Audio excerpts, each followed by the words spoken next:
In 1882, Friedrich Nietzsche wrote 4 words that have disturbed the Western mind ever since. Not because they were offensive, not because they were blasphemous, but because somewhere beneath the surface of every man who has ever read them, something quietly recognized that he was not talking about a deity. He was talking about the structure that held everything together and what happens to a man when that structure is gone. Chapter 1. The Madman in the Marketplace. Nietzsche did not write "God is dead" as a celebration. He placed those words in the mouth of a madman, a figure who runs into a crowded marketplace carrying a lantern in broad daylight, screaming that he is searching for God. The crowd laughs. They are comfortable. They have already stopped believing and they feel no grief about it. But the madman does not laugh. He looks at them and says something that stops everything. "We have killed him, you and I. All of us are his murderers." And then he goes quiet because he understands something the crowd does not, that you cannot remove the foundation of meaning from a civilization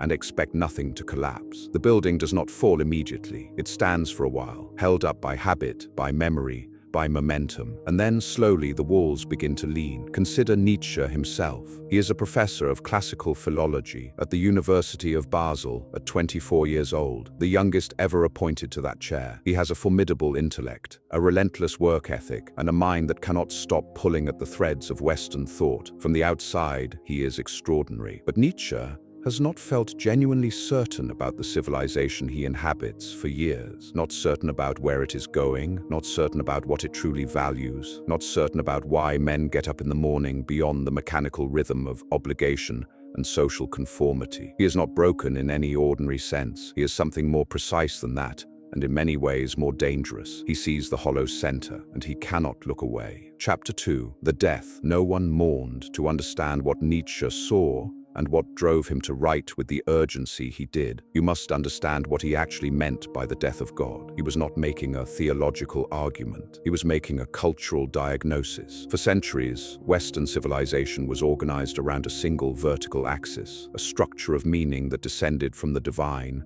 and gave every human life its orientation. It told you what was good and what was evil, what suffering was for, what death meant, and what you were building toward. You could reject it, you could argue against it, but it was there. It was real. It was the grammar beneath everything you said and thought and chose. What the Enlightenment began, modernity completed. Science replaced scripture. Reason dismantled ritual. Progress became the new gospel, but progress toward what and for whom, no one could quite say. And for a generation, the liberation felt genuine. But then the questions returned, as they always do, and this time there was no architecture to receive them, no framework to hold the weight of why. Nietzsche saw this happening in real time, and rather than celebrating it, he issued a warning that has still not been fully heard. He wrote that the event was too great, too distant, too remote from the comprehension of most people. They had not yet understood what they had done. They were living in the aftermath of a collapse they had not yet noticed. Nietzsche was raised in a devout Lutheran household. His father was a pastor who died when Friedrich was 4 years old. He was surrounded by faith from birth. Practical, sincere, deeply held. He was not handed cynicism. He arrived at his conclusions through decades of rigorous intellectual honesty, through reading the Greeks, through dissecting Christian morality at its roots, through asking what it was actually built on and finding beneath the doctrine something he could not in good conscience defend. He did not abandon the questions that religion had answered. He carried them forward, unhoused, into a philosophical wilderness he largely mapped alone. Chapter 3. The Nihilist who does not know his name. Nietzsche identified the natural consequence of this collapse with clinical precision. He called it nihilism, not the philosophical position adopted consciously by a few intellectuals, but the lived condition of an entire civilization that has lost its center. The nihilist, in Nietzsche's sense,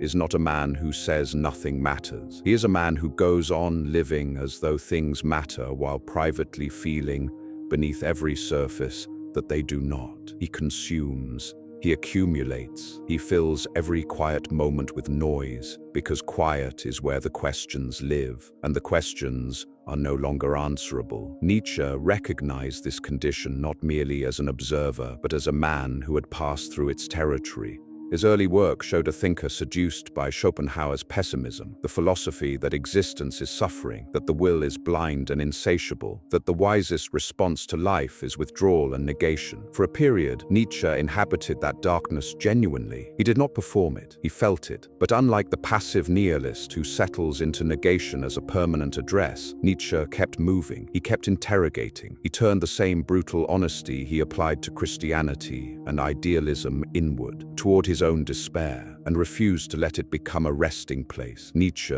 called the passive nihilist the last man, perhaps the most devastating phrase in all of his writing. The last man does not suffer greatly. He has invented happiness, Nietzsche writes. With barely concealed contempt, he keeps warm, he takes his pleasure, he avoids excess, he is comfortable, manageable, and small. He does not create, he does not aspire beyond what the social apparatus already rewards. And when you describe this life to him, he blinks, the gesture Nietzsche uses to indicate a man who has ceased to see. Nietzsche looked at the civilization rising around him, at the contented mediocrity of modern European life, and saw a world of men blinking. And then he kept writing. Chapter 4. Amor fati. The turn. What Nietzsche demanded was not a return to old structures. He was honest enough to know that was impossible. You can't unknow what has been known. You cannot rebuild a cathedral on a foundation you have already examined and found insufficient. What he demanded was something far more difficult, the creation of new values, not received from tradition or authority, but forged through honest confrontation with existence itself. He called the man capable of this the Übermensch, not a superhero, not a tyrant, but a human being who takes full authorship of his own meaning, who looks at a world without inherent purpose, and says, here is what I affirm, here is what I will build, here is the standard by which I will be judged, and I set that standard myself. This is the concept Nietzsche named amor fati, love of fate, not the passive acceptance of whatever comes, but the active embrace of one's existence in its entirety, including its suffering, its limitations, its unanswered questions. He wrote, my formula for greatness in a human being is amor fati, that one wants nothing to be different, not forward, not backward, not in all eternity. This is not optimism. It is something older and harder than optimism. It is the decision to affirm life, not because it is comfortable, but because you have chosen to be the kind of person who does not require it to be. Nietzsche did not arrive at amor fati from comfort. He wrote much of his mature work in physical agony, crippling migraines that left him bedridden for days, deteriorating eyesight that made reading and writing a form of sustained endurance, isolation that was both chosen and imposed. He had no school, no movement, no sustained readership during his productive years. He was, in the most literal sense, alone with his ideas. And yet the philosophy he produced during those years was not one of resentment or withdrawal. It was one of radical affirmation. He began to ask not what he wished were different, but what he could build from exactly what was. He examined his own suffering and refused to let it become the final word on the value of his existence. Chapter 5. What the death of God demands Nietzsche was not nihilistic. That is the most common and most consequential misreading of his work. He was the most rigorous opponent of nihilism that philosophy has ever produced, precisely because he refused to cure it with comfortable illusions. He would not let you return to faith you no longer genuinely held. He would not let you substitute ideology or nationalism or hedonism for the real work of self-examination. He demanded that you stand in the open, in the cold,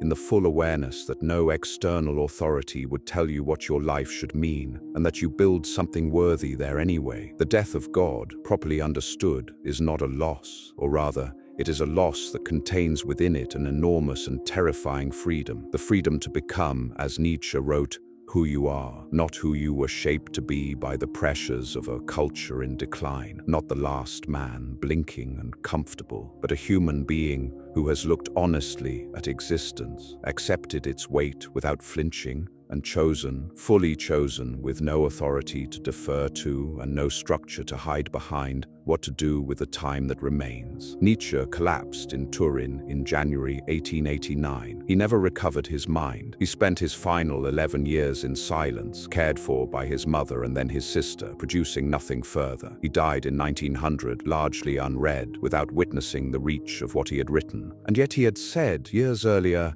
that some men are born posthumously. He meant that the people who most needed what he was saying would not be ready for it in his lifetime, that they would arrive later, in a world he had predicted, carrying a hunger he had already named. If you recognize what has been described here, the hunger is the beginning. The work is yours. It has always been yours.